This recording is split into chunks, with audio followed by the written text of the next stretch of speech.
Salut à tous et bienvenue dans cette vidéo. Aujourd'hui, nous sommes encore dans l'un des parcelles de tomates de Monsieur Franck Sofac. Et là, il va encore nous expliquer certaines choses dans la culture de la tomate, les maladies, les attaques et comment faire pour éviter ces attaques et tout ce qui va avec. Bon, Monsieur Franck Emmanuel, bonjour. Bonjour. Oui, monsieur. Déjà, bon, dernièrement, on était dans votre champ et tout. Aujourd'hui, bon, nous sommes revenus encore pour que vous nous disiez un peu sur non seulement les attaques et dans votre champ, comme nous sommes dans votre champ, si vous pouvez nous montrer et un peu ce qu'il faut faire, comment il faut faire pour les fêter, comment il faut pour les éviter, pour qu'elles n'arrivent pas. Et voilà, pour que les fruits soient bien et bref, en fait, tout ce qui peut vraiment donner un bon rendement, quoi. Déjà, merci une fois de plus d'être venu dans notre champ. Comme toujours, vous avez eu l'habitude de faire. Bon, aujourd'hui, vous êtes devant l'ingénieur Sofac, celui que vous avez l'habitude d'entendre ou d'écouter. Donc là, nous avons une parcelle de tomates devant vous, dans laquelle nous avons fait la variété Anita F1, qui semble mieux se développer et très bien d'ailleurs.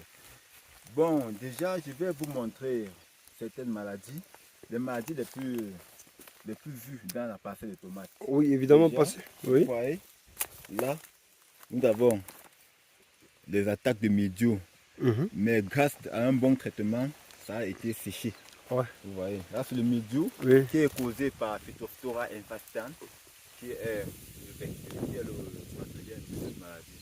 Donc, vous avez également là des traces de certains ravageurs, qui est Tuta absoluta, ce que les gens ont tendance à beaucoup appeler Boko Haram, qui est l'un des ravageurs les plus fréquents dans la tomate. Et aussi, vous avez également, quand vous observez un peu le plan, vous voyez la coloration qui n'est pas du tout bonne. Ceci est dû à un manque d'eau. Donc c'est un stress hydrique. Vous voyez les maladies, il peut y avoir les maladies qui sont dues à certaines attaques. Il peut y avoir les maladies qui sont causées par les ravageurs. Il peut y avoir même les maladies qui sont causées par un stress physiologique de la plante. C'est un peu ça. Oh oui, déjà, en ce qui concerne les maladies, quel produit, bon, quel produit, parce qu'il faut le dire pour que ceux qui regardent cette vidéo puissent, on peut dire, profiter en fait. Quel produit donc pour combattre ces attaques? Oui, parce que vous m'avez cité énormément, mais je ne sais pas que ce soit le Boko Haram, que ce soit en fait, tout ce que vous avez cité en fait. Bon, déjà pour le mildiou, qui est causé par Phytophthora infestans, il faut utiliser de la bouillie bordelaise. Quand on dit bouillie bordelaise, c'est une association de plusieurs produits, à savoir le mancozeb, qui a une matière active, pour matière active, le manep. Vous pouvez associer au mancozeb un insecticide, ça peut être de contact ou systémique. Si c'est un produit de contact, vous pouvez utiliser par exemple l'insecticide, le doyen. Le doyen par exemple pour le traitement contre certains piqueurs. Et maintenant pour Boko Haram, qui est Tuta absoluta, vous utilisez le produit appelé Abalone, qui se trouve dans toutes les boutiques phytosanitaires de la place. Et maintenant, pour le stress hydrique, il faut apporter de l'eau. Évidemment, j'ai vu, on était là pour arroser une partie de votre champ et tout. C'est pour éviter ce stress là. Et bon, par exemple, pour un novice qui ne se connaît pas et qui aimerait peut-être investir dans les tomates, faire dans la culture de tomates, n'est-ce pas? Toutes ces maladies ici, qu'est-ce qui arriverait si peut-être le Boko Haram n'est pas traité? Quel est l'impact en fait sur la production? Parce que je vois ici des très gros fruits, c'est vrai, ils ne sont pas encore mûrs, mais il faut d'abord admirer ces fruits, elles sont vraiment très bien. Et bon, maintenant, évidemment, je te dis, n'est-ce pas? Si ça m'a dit, ça va protégé, si c'est beaucoup à mettre un impact sur ça, ou bien voilà, je vois la grosseur du fruit et tout ça. Bon. Si vous n'avez pas les moyens pour pouvoir combattre Boko Haram, vaut mieux ne pas produire la tomate. Oh. Parce que c'est l'un des ravageurs les plus fréquents dans les parcelles de tomates.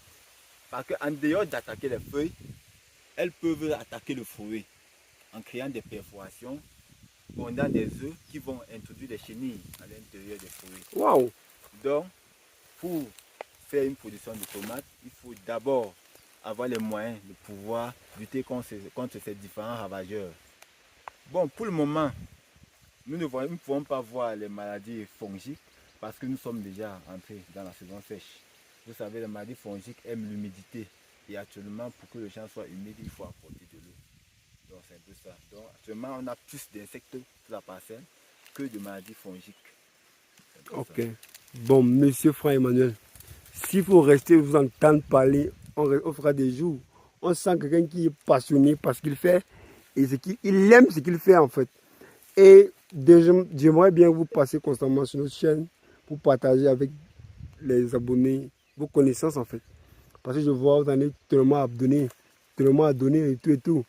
Donc, on peut se dire à plus pour une nouvelle vidéo et très prochainement, on ira dans votre centre de fruits de la passion pour faire encore d'autres vidéos.